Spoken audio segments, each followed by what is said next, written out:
What's up, you guys, and welcome back to the channel. It's your boy Vin here, and yes, today we're back with another watch review. On my wrist today I have the Seiko SKX009K2, and this is my favorite diver on the market, which you can find for around $200, and we're gonna jump into a close-up right now. What's up, you guys, and we're back up close and personal with the Seiko SKX009K2. Quick shout out to the white gloves back in the building.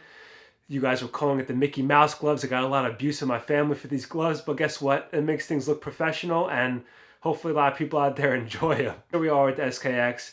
It does feature a 43mm case, which is not a bad size, guys. It fits good on the wrist, and I'll show you guys in a little bit. 22mm lug to lug, which means yes, we can change this with a bunch of different straps if we want to. You can see here on the face, this beautiful blue dial. It looks black right now, but trust me, when you step out into the light, it does play different colors of blue, and it's amazing looking. You can see here we do have a day of the week window as well as a date. This can be a pain in the ass for some of you guys out there who are already struggling with just changing the date on the watch. But yes, please do change the day of the week as well. Don't be lazy, don't half-ass it, change everything. And as you can see, we have the diving bezel, this beautiful Pepsi diving bezel. The reason why I got this version of the SKX because I am a fan of the Rolex GMT Master 2 with the Pepsi bezel. Oh my god, I love that watch. It's one of my all-time dream watches right there. So I did have to get this in the Pepsi version. You can see the classic diving bezel here, as well as the hour indices, very legible to read. And I'm going to give you guys a Lume Shot to see what you guys will see at nighttime, because this watch does glow up bright at night as well. Let's turn it over to the sides. As you can see, we have polished side of the case, and there it is. One of my biggest pet peeves of the watch, that it doesn't have that traditional Seiko signed S crown. But if any of you guys know out there if there's a way to get a signed crown for this watch, please do let me know, because I am so down to change the crown of this watch. Flip it over to the other side, and we still do see polish on the side. On top of the lugs, we do have a brushed metal. It is not as well done as the Seiko SKX009K2, which I did review last. Check that video out. I wouldn't expect it at this price point anyway. This watch does go around for like $200 to $215, I believe. So I wouldn't expect there to be any great detail in the brushwork of this watch. Another cool feature of this watch is that the crown is at the 4 o'clock position, as you guys can see. It's very different from other watches out there who traditionally have it at the 3 o'clock. Let's flip it over to the back. As you can see here, it does have the Japanese Hokusai wave. I hope I said that right. But it is a standard on all Seiko dive watches to have this Hokusai wave on the back of the case back. As you can see, it says Scuba Diver on the back. And it does have Seiko's in-house 7S26 self-winding movement. What this means that when I do show you guys, when I pop out the crown later, you won't be able to hand wind this like the Seiko SKX009K2. So some of you wondering, Vin, so when this watch stops ticking, how do you start this up? Very simple. You take the watch like this, and you do the Seiko shake, baby. Do the Seiko shake, and you're gonna see that bad boy start up.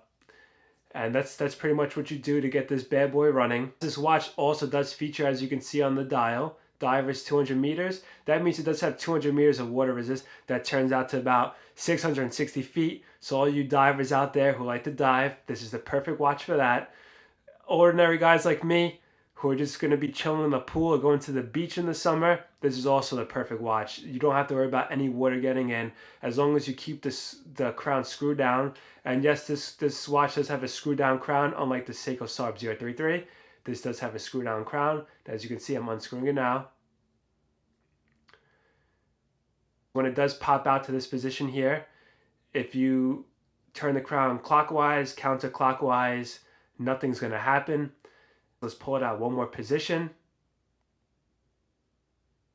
Bear with me with these gloves. Pull out one more position. If you turn the crown counterclockwise, you will change the day of the week. As you can see, Thursday, Friday, Saturday, and you will see in between the day of the week in Spanish.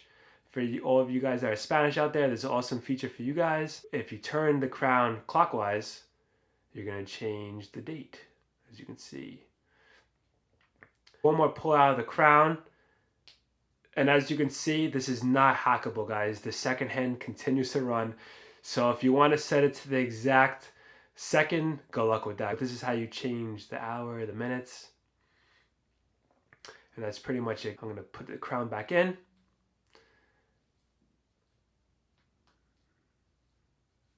Screw it in. Make sure you screw in the crown just in case you are going in the water. You don't want to get water in the watch. And I'm going to show you guys now a Lume shot of this watch. Turn off the lights right now. Look at this baby glow, guys. Look at this baby glow. Yes, this is Seiko's very own Lume Bright material on the hour indices, as you can see. If you're underneath the ocean in that pitch black darkness, you're going to be able to tell the time very clearly. And Seiko does claim that at full brightness, it will glow for around 10 minutes. It does last for 3 to 5 hours before it fully dims out, and then you can't see shit after that. But just look at this glow of this watch. Look how beautiful that is.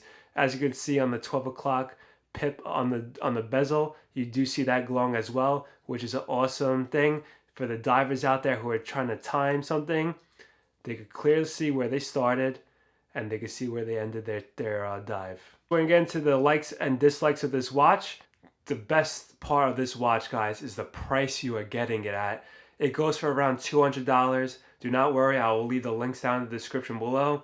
It goes for around $200. A lot of us out here do not have enough money right now to just go out to the Rolex store, buy a Submariner, or buy Omega Seamaster. So this watch fills that role greatly. For the price point, you cannot go wrong. This is a great everyday watch. You could beat this watch up. You could go to the beach with it. You go into the pool with it, diving with it. You could go through it all. For $200, that is crazy. Yes, another love of this watch, it does have a Seiko's in-house movement, the 7S26 movement. Also, I love about this watch, obviously, is the 200-meter water resistance, just in case you try to pull off any James Bond shit. You gotta be prepared for anything. You're jumping out of a helicopter into the ocean, boom, this watch will be running. As you just saw, the lume on this watch is freaking awesome. So if you're doing that James Bond shit and you're jumping out of the helicopter, you land in the ocean, boom, you know what time it is, you know what you gotta do. Another love for me of this watch is that it does feature the day of the week as well as the day. So let's get into the dislikes. If you can see right now, this is one of my biggest pet peeves of this watch. You will see the 12 o'clock on the bezel not lining up with the damn 12 o'clock on the face. You see that? It has a lot of wiggle room to it, as you can see. Could you see that little movement? But if you do want it to line up, you do have to push it in. It does not click. And yes, this is a unidirectional bezel, which means it only rotates in one way. And I do believe this is a 120 click bezel. It does have a nice snap action to it, but it does not line up perfectly with that 12 o'clock. So you do have to move it around yourself. Another pet peeve I have of this watch is the Seiko Jubilee bracelet. It's not the best quality, but what could you expect for the $200 price point? It's very rattly. Another one of my dislikes of this watch, which is not really a dislike, but it does have a Harlex crystal, which Seiko uses on many of its watches. Yes, the Seiko SARB 033 did have a sapphire crystal, but that watch is also another $100. You can change I know you could change the crystal of this if you want to a sapphire crystal, but guys, the Harlex is fine with me for now. It does not have any scratches on it, as you guys can see. Another one of my Seikos, I do own the Seiko Flightmaster SNA 411, which I will jump into a review of that pretty soon. The first day I wore it, got a nick on the Harlex crystal right away, and it drove me nuts. But this watch, since it is a flat Harlex crystal, as you can see here, it hasn't had any damage to it, which is awesome. That's pretty much it for the loves and dislikes of this watch. Now I'm going to show you the box that it came in. This is the box that this watch came in. As you can see, it is the same presentation as the Seiko SARB 033. You open the box up, you got a nice little Seiko branding name over there. You got a nice pillow, and inside more Japanese instructions and papers, which we cannot read, so might as well close that box up and get back to looking at the watch. I mentioned in the beginning one of my pet peeves of this watch, but my also dislike of this watch that does have that Seiko signed as crown. As soon as I got the Seiko SARB 033, I got spoiled with that signed crown, and now I wish every one of my Seikos had that signed crown, but unfortunately they don't. So again, if there's anyone out there that knows if you could get this crown signed, please let me know in the comment section below. I'll greatly appreciate it. So let's wrap up this video, and I'll catch you guys in the next scene. And that was the Seiko SKX009K2. Sexy watch, right? There was one thing I forgot to mention before.